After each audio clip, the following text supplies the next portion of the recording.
My guest today is Paul Jones, who's been running his copywriting and corporate training company for over a decade. His client list reads like a who's who of business and includes Westpac, Macquarie Bank, IBM, Optus and Kimberly-Clark. Unlike your typical retiring writer, he's a gregarious extrovert, an invaluable trait for persuasive writing, no doubt. Paul blitzed his communications degree, did pretty well at Advertising Awards School, and is overflowing with training qualifications and presentation experience. Alongside his busy workshop schedule, he studies psychology and has his hands full with a young and growing family. I should tell you I first met Paul many moons ago when he asked me to speak at the Last Thursday Club, a networking group that he founded, and I'm delighted to swap places and have him speak here today. Our topic is persuasive writing. Hello, Paul. Bonjour. Oh, bonjour. No, we're not doing it in French. Now look, to get us started, persuasive writing, firstly, just define that for us, if you would. Yeah, sure. I think in business, you've probably got a lot of people writing a lot of very informational stuff, but persuasive stuff is things you're writing whenever you're trying to change someone's behavior, trying to get them to do something, buy something, trying to get them to get information back to you by a certain time, or even just change their behavior, their attitude, trying to get them to think about things in a different way. Maybe, you know, an employer trying to encourage their staff to give better customer service or something like that. So very, very many wide applications. It's not just about selling, it's about getting a message across and getting people to kind of buy into whatever it is you're talking about. Exactly. Anytime you're trying to influence someone. Okay, perfect. Yeah. Now, you have some tips for us, I think, as to how we can be better persuasive writers. I do. Okay. And I suppose one of the biggest things about persuasive writing, the biggest thing people can do that will make a difference is to look at how they spend their time. Most people probably spend about 20% of their time in the planning phase of writing and about 80% trying to bash it into shape and make it work. Okay. But you're smarter, I think, and you'll get better results if you go 50-50. So if you do about more time planning. Yeah, more. Well, thinking about doing two things: digging for content, getting it all together, learning as much as you can about your audience and the people you're writing to, what will turn them on, what will turn them off, and then looking for fresh angles and unique things you can talk about that will be more likely to turn your readers on. Okay, okay. So there's one thing is digging for the content. The other thing is how you structure it, what order you put things in. Okay. And along those lines, I've got a 6-step model that I think is... And you're going to share it with us? Quite applicable. No, I'm not actually. I thought I'd... no.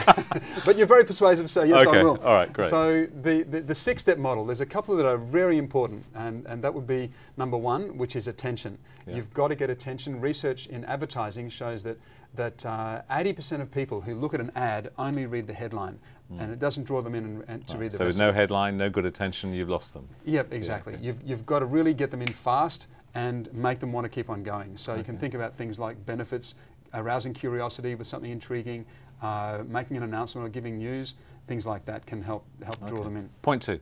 Point 2 is once you've got their attention, keep talking about the same sort of thing, keep on the same line of thought, and build their interest by talking about one of their problems, by mentioning a problem they've got or a need that they have. Okay, so get attention, kind of continue the theme in the opening of any writing that you're doing that links back to a hot button or a need that they have. Okay, point 3.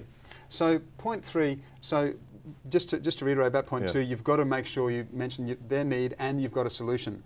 The next likely thing they're going to be thinking, because structure is all about readers' likely reactions, the next likely thing is likely to be, why should I believe you? Okay. And now you want to help them believe you with proof, statistics, third-party testimonials, case studies, things like that to help them believe you. So presumably this can, I mean, I know we've got a way to go in these as well, but this can apply whether you're writing 300 words for a homepage of a website or whether you're writing a 3,000-word document. The same kind of structure applies. Absolutely. Yeah, yeah, I mean, you can change the order of these things around. Sometimes you can omit 1 or 2 of them. Yep. If you're writing an email to Frank down the hall to get him to get a report, a bit of information back to you for a report, you know, that you need to get in by Friday. Yeah. Concentrate on the headline.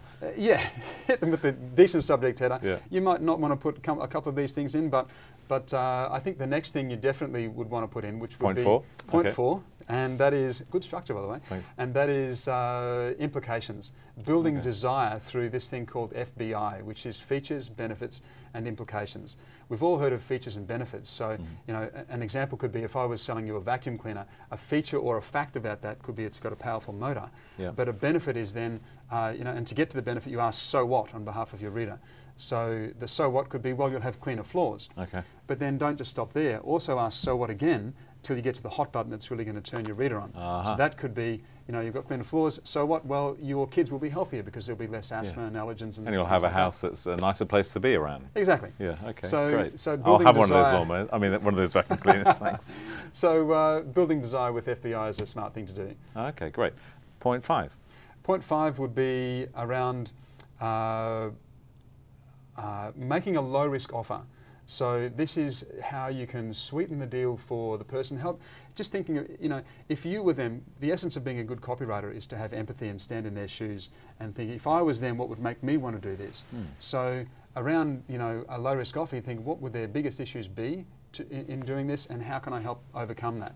So, you might just, things like money-back guarantees or, So a low-risk offer is something that just helps, kind of tips people over the edge a little bit, if you like. It's an easy yes. Yeah, okay. It's an easy yes. So that may be, again, I'm thinking of the people who may be watching this, it could be a sample of your work, if it's relevant to do so, whether a document or a report or a trial, it's that sort of thing you're talking about. Yeah.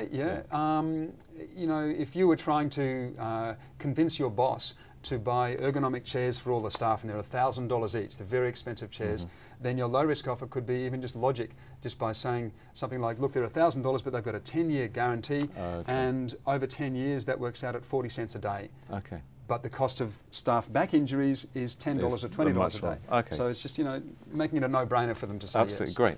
Next point. The last point is simply to ask for the action.